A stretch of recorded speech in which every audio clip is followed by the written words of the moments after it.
Hey everyone, we're lucky enough to have an accountant wander into the office here. And when an accountant wanders in the office, we want to pull information from him. And this is a common question we get pretty regularly. So JP, if you don't know JP or his proper name, John Paul McDonald, if you don't know JP, he's a wizard with accounting stuff. And specifically around real estate investing, he's very knowledgeable amongst other things, but he is a real estate investor himself. So he understands real estate investors and what we're all thinking. So a question we get all the time is, why would someone consider using a corporation to hold their real estate? Okay, so there's two that you're going to always hear. One is going to be liability. Okay. So liability, we want to put properties in a corporation. If there is a lawsuit, that corporation technically is the one getting sued.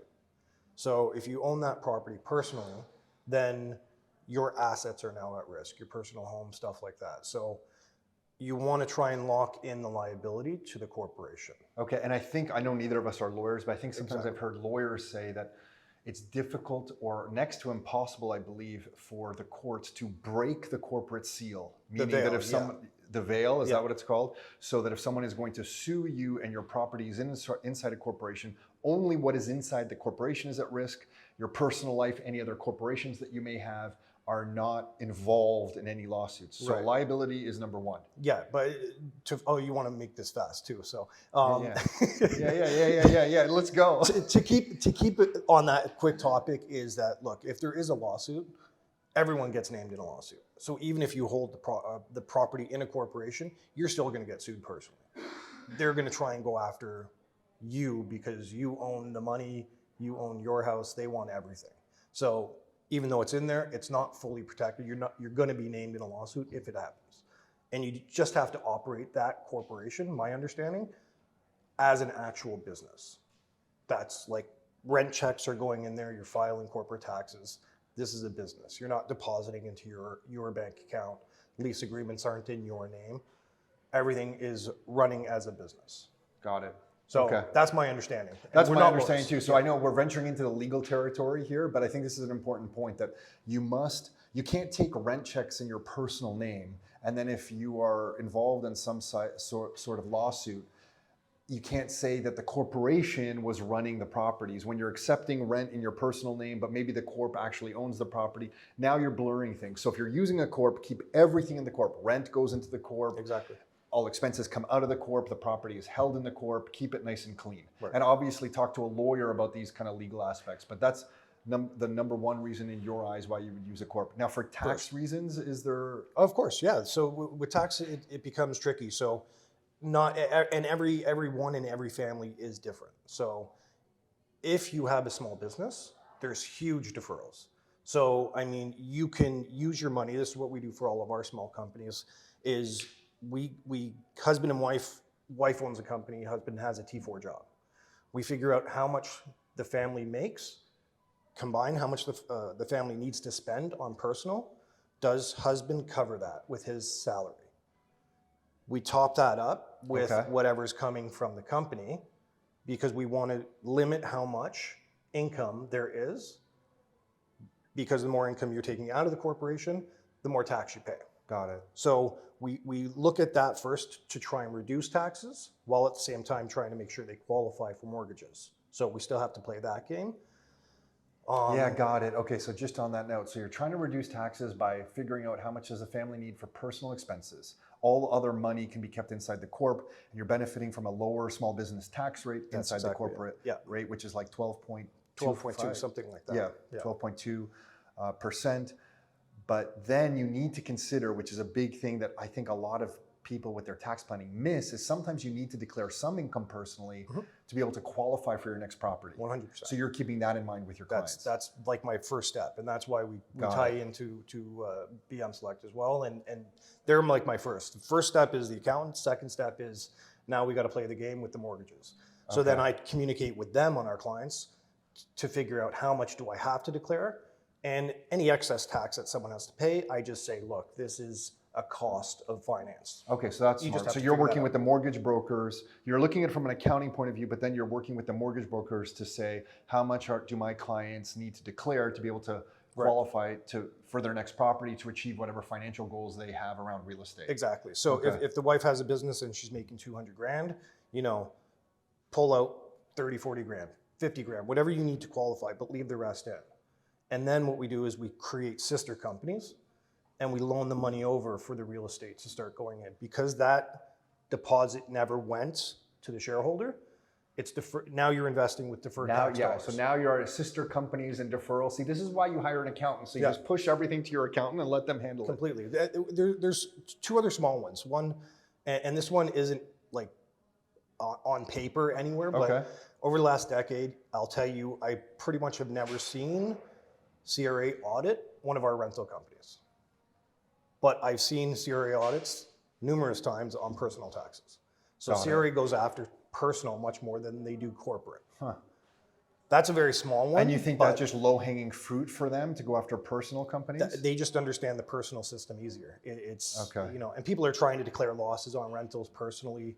And then that ties into them getting a refund because they paid tax because they're So it is maybe a little bit, people are abusing things on the personal side maybe a little easier, or thinking they can get away with stuff a little easier, so CRA is coming after it. Exactly. They don't want to give money away. Okay, so for tax efficiencies, you have better opportunities using a corporate structure because you benefit from the lower tax rate.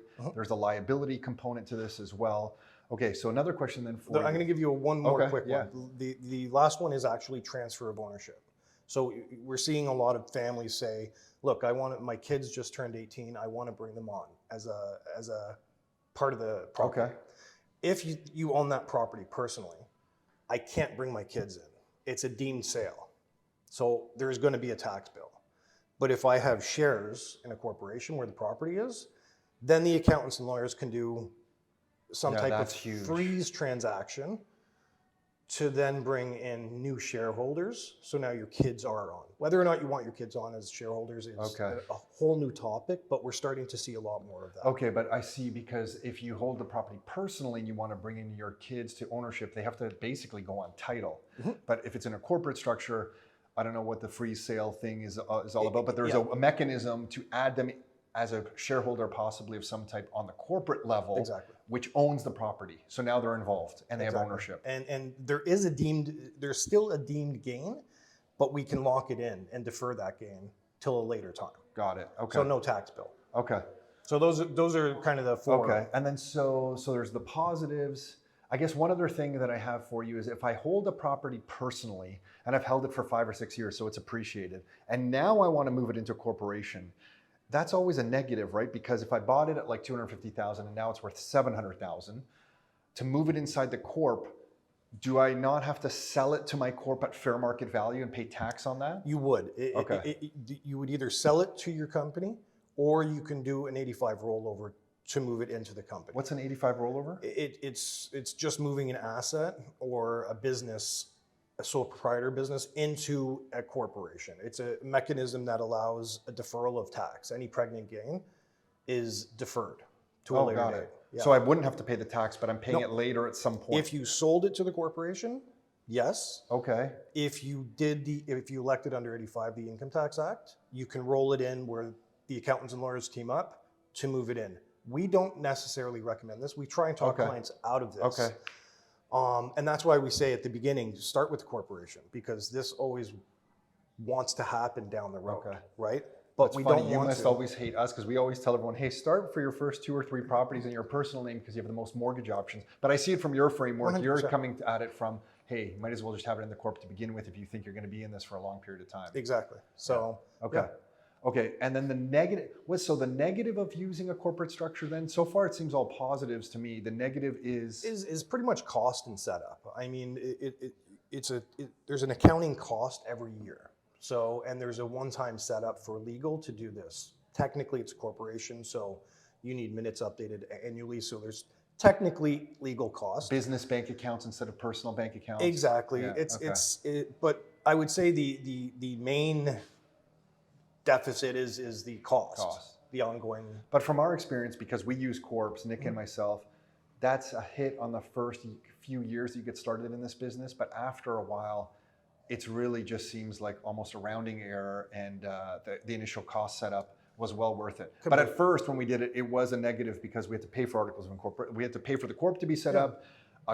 Business or corporate tax returns are more expensive than personal tax returns. You know how you accountants charge. No, I mean, how the accountants these are basic. I mean, to set up a corporation, don't do it yourself. Use a lawyer. And it's $1,500. The correct shares are set up. If you just do it yourself, it's not done correct. So if you're going to get into it, just do it. Bite the bullet, pay the fees. $1,500 to incorporate, and then you're looking at about $1,250 to $1,500 for ongoing accounting. Got it. Okay. So, okay, awesome. Anything else that, I know we're going through things quickly and the intent here was just to give a high level overview. Anything else that comes to mind? No, I think that's the basics, right? It's simple.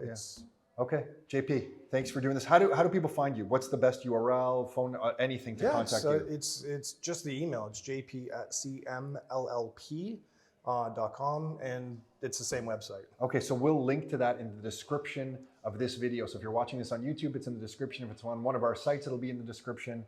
And JP, thanks for doing this. Of course. Until next time, your life, your terms. Your terms.